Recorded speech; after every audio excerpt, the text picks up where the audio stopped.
Hey, that was fun music. This is the Most Policy Initiative Science Policy Office Hours. We're coming to you live across Missouri, across the Midwest, and across the world. Hopefully, people are watching from the other side of the world. Maybe they are, maybe they're not. But anyway, that over there is Brittany Whitley, PhD, our education fellow in Jefferson City. Brittany, how are you today? I'm doing really well. How about you, Dan? Oh, I'm good. I'm good. There's a lot of activity here. You guys are probably going to see my dog Zeus bothering me to get some FOOD here pretty soon because he thinks it's time to EAT. Those are dangerous words to say around my house, so I got to spell them out. But we got some things to talk about. But beforehand, I want to tell everybody we just had our second part of this virtual workshop today, but we can still have more people come and sign on and learn more about science communication and policy engagement in the interactive workshop for making the most of science and using your expertise for civic engagement. This is a workshop put on by our Most Policy Fellows. It's free online. Just go to mostpolicyinitiative.org and click on Science Policy Workshops. That's under the tab marked Local Science Engagement Network. Also, here's another big one. Next Friday at this time, Vaccines in Missouri, the push for equitable vaccine distribution for all Missourians. We have a stellar all-star lineup for you. We have Jeanette Berkeley Patton, PhD from University of Missouri, Kansas City, to talk about her work in public health. We're going to have Megan Simmons from the Missouri Foundation for Health talk about some recent research they did in vaccine hesitancy in Missouri. We're going to have the mayor of Jefferson City, Missouri, come and tell us about, kind of the struggles COVID-19 has made for policymakers. We often think of what as scientists, like what the best public health choice is, but policymakers are really there where the rubber hits the road, trying to make those tough decisions. So we're going to get her perspective. We're also going to get perspective on vaccines from the religious community from Alan Stanton, professor at Martin College. So we'll get that. Sign up at MissouriLSEN.quorum.us. Enter your information. Scroll down at the bottom of the page, and we'll send you a link to that Thursday night. Or go to mostpolicyinitiative.org. Do the same things I asked you to do for the other one. Go to the Local Science Network tab. Scroll down until you see all the live events, and you can sign up there. And back to Dr. Whitley, who we're talking education policy today. Brittany, do you want to take it away? I will. So thanks, Dan, and thanks everyone for tuning in today. Really excited to talk about where we're at with education policy in Missouri right now. Just as kind of a little bit of framing, we're kind of getting towards the end of session, and so a little bit less than a month left, I think, at this point. I'm not entirely sure of the date, but really what we're looking at here are bills that have passed out of the original chamber of origin. So if it was a bill introduced in the House, it's passed out of the House, has moved on to the Senate. Those are the bills I'm going to be focusing on right now. I do want to point out that during this process, what we're seeing a lot at this time of year is really adding on lots of bills as amendments onto other bills. And so we see these really large bills. They're sometimes affectionately referred to as Christmas tree bills in the House, or different omnibus bills. And I'm going to talk about a couple of those big ones today that are kind of furthest along in the process. So I really want to start off talking about Senate Bill 152. So this is a bill that came out of the Senate a little while ago and had several different provisions. We actually talked about this in March when we did an education update. And so if you want more details about some of those original provisions, I encourage you to check out that video. We talked about most 529 plans and the changes that this would make to allow you to use those funds to actually pay for about up to $10,000 of student student loan debt, and also to pay for apprenticeship programs. That bill also in the Senate had the Show Me Success diploma program, which we have a science note on, which you can check out on our website.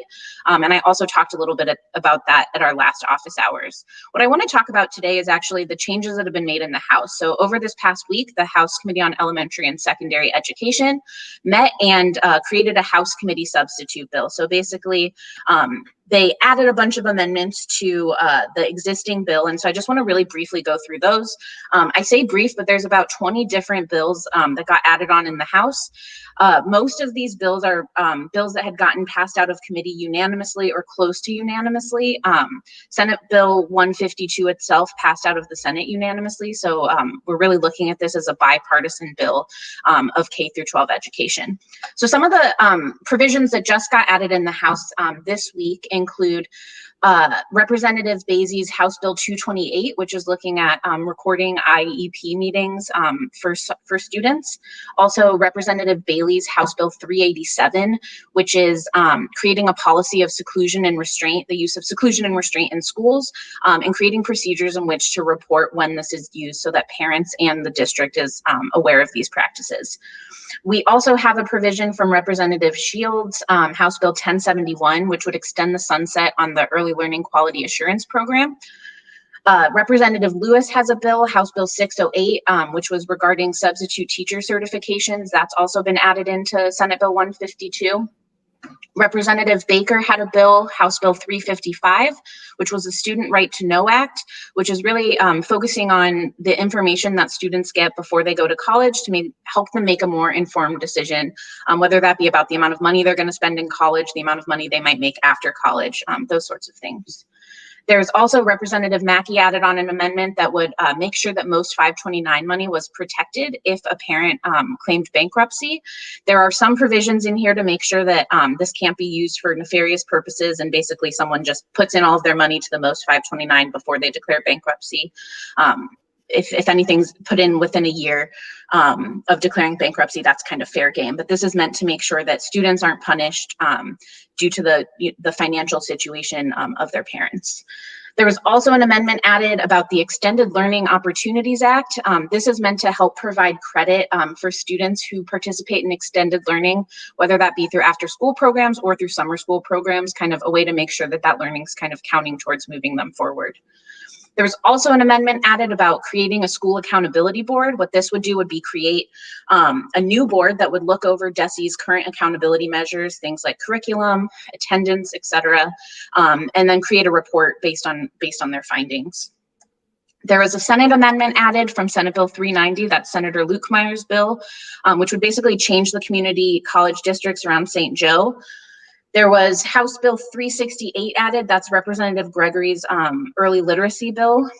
We've seen several versions of that bill kind of move through the committee process this year. Representative Pike had 3 different bills, one about inclement weather, one about high needs reimbursements, and one about stress management training, all of which were added on to Senate Bill 152. I'm still on Senate Bill 152. We're almost at the bottom of the list. A couple more things. House Bill 101, that's Representative Pollitt's workforce development bill, which mirrors Senator Esslinger's bill. These have several different kind of career readiness provisions, including FAFSA completion. School innovation waivers are in this bill. Also encouraging schools to, or encouraging institutions to kind of help promote the CTE process. Representative Paula Brown has an amendment about breastfeeding accommodations. We wrote a science note on this topic as well, making sure that nursing mothers have the appropriate space and time to express breast milk throughout the day for at least the first year of their baby's life. Then we also have House Bill 1133. This is one of Representative Rusty Black's career ladder bills. House Bill 896, which is the removal of the tuition cap by Representative Ritchie. And then finally, a cursive writing requirement, House Bill 108. So I know I just threw a ton at you, but this is kind of the part of year that we're at, I think, where it's basically put your favorite bills on here. And again, I want to stress that this is probably the most bipartisan bill I think that we're working with in the education space. Although when you do have a bill that gets this big, you have a chance that people might really like 95% of it, but if they don't like 1 or 2 provisions, how is that going to change the way they're voting on this bill? Geez, it seems like there's a lot going on. I'm interested in the cursive writing bill. It seems like cursive writing may be a lost art these days, as as more people move towards computers. I wonder. You talked about Bill 152. It sounded like there was a lot of stuff in that. Is that the usual case? Do bills like that usually have the kitchen sink as well? Yeah, so my impression is that this is pretty characteristic of this time of year. So we're running out of time for bills to kind of make it through the entire process. So at least with 152, what they did is they tried to put bills that had already been vetted. So they've already had committee hearings. They've already at least had some amount of vote. So we see that happening. But yes, there's also there's a couple amendments that some really kind of determined legislators have just put their favorite bill on as many education bills as they can. And I think the goal with that is, if a couple get held up in committee, maybe still your provision will get through one way or the other. But again, there's this big asterisk. The bigger a bill gets, the harder it is to vote and like the whole thing. This is a lot of elements of it that do have bipartisan support. So I do think there's a chance here. But it's hard to make predictions when things get this big. For sure, for sure. Hey, we have quite a few people watching today on both Facebook and YouTube. Thank you for tuning in. If you do have questions about education policy or comments, we would like to read them live here on the internets for you. So go down below, type something into the comments. Type your name, type your favorite color. Let us know you're here watching us, and we'll read your comments live on and we'll answer your questions. Brittany, there's a whole lot more stuff going on, isn't there? There is. And so I feel like I just threw, you'd think you could talk that out all day about Senate Bill 152. I definitely could. But I want to highlight a couple other big things moving through. And the next one I wanted to talk about is House Bill 297. So this is kind of the higher education omnibus. It's a lot smaller than Senate Bill 152. It's a shorter list of things to go through. It includes creating a statewide mission for a couple universities. I think the original bill was about SEMO. We also have a provision in there which comes from Representative Patterson's childhood savings account, which would basically put $100 into a savings account for every child born in Missouri after this bill passes. And then really the big part that we've been working on here over at Most in terms of writing a science note is in regards to the tuition cap removal. So Representative Ritchie had a bill that was also added on to this House bill, which would remove the current tuition cap. And universities in the state have been asking for this. And one of the reasons they want to do this is so that they can implement differential tuition. So this is something that a lot of land grant and flagship universities already do, where you charge more for one program than another, kind of based on the value of that program as it's measured in different ways. So we have a science note that you can find on our website about kind of the pros and cons, the trade-offs we maybe see with differential tuition. But this also has bipartisan support. It's not as much of a unanimous vote as the earlier bill that I had mentioned, but still a lot of stuff in here that people are really excited to get behind and start thinking about our higher ed system. And then the last thing I wanted to touch on kind of before we get to questions, and hopefully y'all will tell me what you're most interested in talking about more, and we can do that. I did want to touch on some of the really big ed reform topics in terms of school choice. This is something that I think we've all been seeing in the news and on social media and throughout in the legislature since January. And so there's kind of two major priorities that are pushing through right now. And the first is empowerment scholarship accounts. So if this is like a new term for you, I really encourage you to watch my very first office hours, I believe it was in January, talking about what an empowerment scholarship account is. Basically, in very brief form, it's a tax credit scholarship where you could basically, an individual could donate money to these education assistance organizations that provide grants to students. And I would get a tax credit if I donated to this education assistance organization. And then students who don't want to be at their resident private school or public school and want to instead maybe be homeschooled or go to a private school can then use these ESA funds to do that. Since we last spoke about this, a few things have changed. When the House passed this passed with a very slim margin and had a couple changes, I think, that were important to kind of helping that get passed. I'm happy to talk more about any of those. I don't think I'll get into each of them. There's a couple big things I wanted to highlight.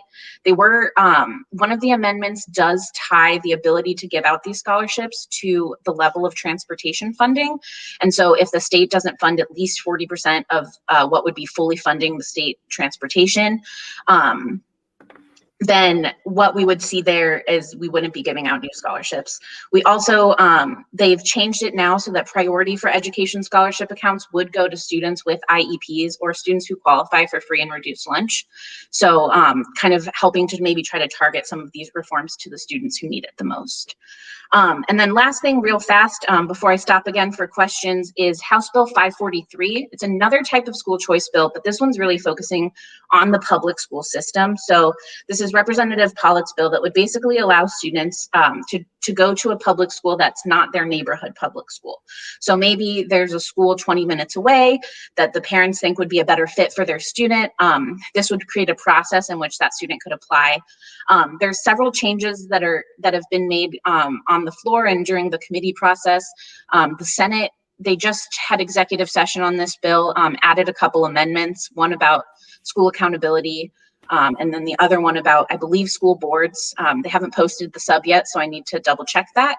But both of those are kind of in positions to move forward.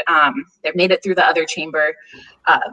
Probably will be seeing floor debate soon. And then there's this kind of outstanding question of how this fits in with Senate Bill 55. So Senate Bill 55, we talked a lot about in March, how there was a lot of provisions in there right now. And then it was just it's been kind of sitting there for the past couple months since the end of February. So what we might see is some sort of hybrid between maybe House Bill 349 and Senate Bill 55. Maybe Senate Bill 55 will just stay and House Bill 349 will move on its own. That's something that I'm certainly watching and hard to predict, but I will be happy to update y'all when we know what's happened there. Good information, Brittany. Good information. Before I get to our first question of the day, I just want to remind you, if you're watching at home, send your questions down to the discussion section down below. Just type in the comments and we'll get to them.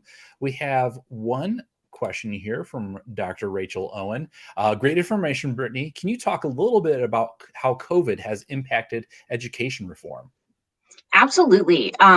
This is something that we've seen kind of throughout these past few months, is really that COVID has really highlighted maybe some gaps in the educational system or some challenges that parents have encountered. So in January, February, we were hearing a lot of parent testimony about how maybe they had wanted their school to reopen, but it hadn't reopened fast enough, or their school wasn't able to provide their student with the resources that they needed in order to kind of learn during this really difficult time.